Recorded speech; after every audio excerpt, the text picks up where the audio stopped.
Salut à tous et bienvenue sur Tesla Tips. Dans cette vidéo, je vous présente un tout nouvel afficheur, un tout petit, qui se cale sous la casquette au-dessus de la ventilation et qui est donc visible derrière le volant, en face des yeux, et qui nous ramène toutes les informations essentielles de l'écran principal. Je vous présente l'installation après le jingle.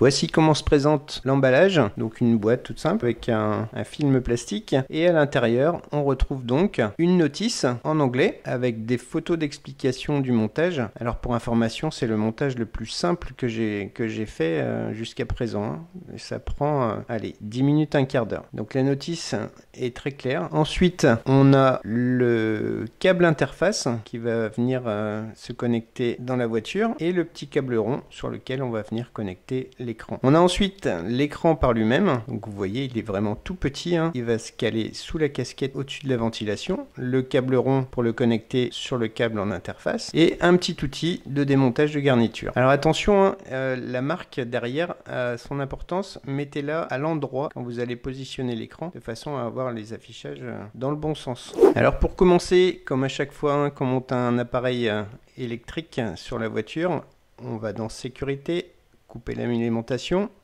on valide le fait de couper l'alimentation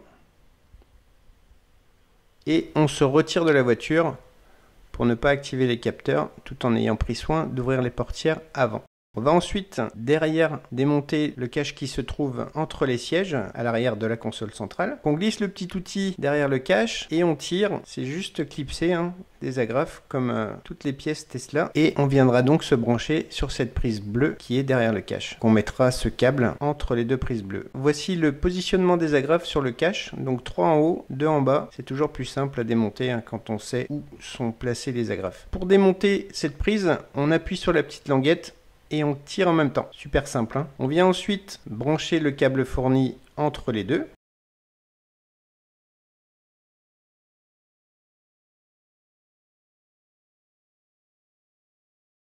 Et on garde accessible la petite prise ronde pour brancher l'écran dessus. On vient ensuite démonter l'ajout du tableau de bord. Donc 3 clips, 2 en haut, 1 en bas. Et en soulevant la planche de bord, on vient la déclipser sur un côté de façon à passer le câble derrière. On vient ensuite tirer l'ensemble du câble et on positionne l'écran à l'endroit où on souhaite l'installer. Il peut être au milieu du volant, il peut être sur le côté, c'est à vous de voir. Moi je l'ai positionné au milieu et donc j'ai tiré le maximum de câbles de façon à ce que ça ne traîne pas derrière. On enlève ensuite le cache de protection et on enfonce l'afficheur sous la casquette de façon à ce qu'il soit complètement caché et discret. Voilà, super bien intégré. On a ensuite le câble donc sur le côté, on va le cacher sous le cache plastique qui descend. Il n'y a même pas besoin de le démonter, hein, il suffit de le glisser derrière. Et pour le bas, je vous conseille d'utiliser l'outil fourni. Vous glissez sous la baguette plastique et en le faisant glisser, vous passez le câble dessous. On l'amène jusqu'à la jonction de moquette sous le siège et là on passe le connecteur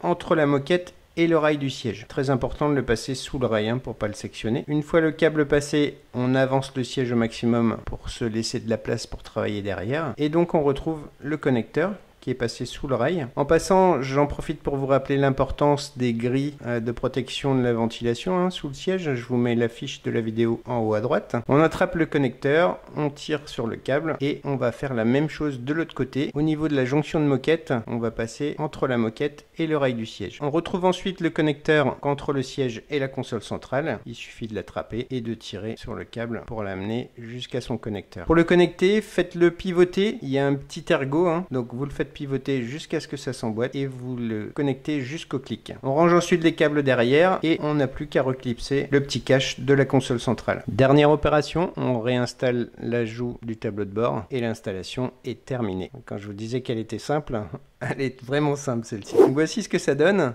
une fois l'alimentation réactivée. Hein. Donc je suis désolé pour le scintillement, hein. C'est dû au soleil, puisque vous verrez tout à l'heure, j'ai fait un petit essai dans une zone un peu plus sombre et ça ne scintille pas du tout. On a l'affichage des clignotants, de la vitesse et l'intensité d'affichage varie également avec l'intensité de l'écran principal. Donc vous pouvez jouer sur l'intensité lumineuse à partir de l'écran principal. Donc on a l'affichage de l'allumage des feux, le sélecteur de vitesse en parking, en drive, en recul.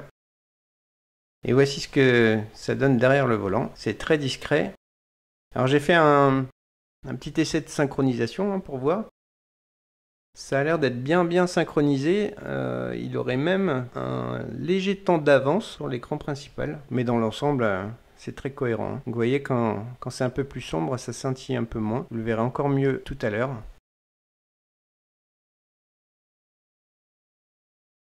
Petite séquence de synchronisation, ça fonctionne. Hein. Donc je suis désolé pour les mouvements de caméra, c'était pas évident de conduire et de filmer les deux écrans simultanément. Je ne savais pas vraiment si j'étais si j'étais bien cadré ou pas. Donc bon, ça a l'air pas trop mal. Donc voici en zone un peu sombre, hein, j'étais sous un parking couvert. Donc c'est vraiment très lisible, très agréable et ça ne scintille pas. Hein. Bon, hors caméra, ça ne scintille pas non plus, hein, même au soleil. Mais voilà, la caméra est perturbée par la luminosité a priori. Très sympa, hein, ce petit écran. Voilà, merci beaucoup pour avoir suivi cette vidéo, j'espère qu'elle vous aura plu. Si cet écran vous intéresse, je vous mets le lien dans la description sous la vidéo. N'hésitez pas à vous abonner si ce n'est déjà fait et à activer la petite cloche pour être averti des vidéos à venir. Et je vous dis à très bientôt sur Tesla Tips.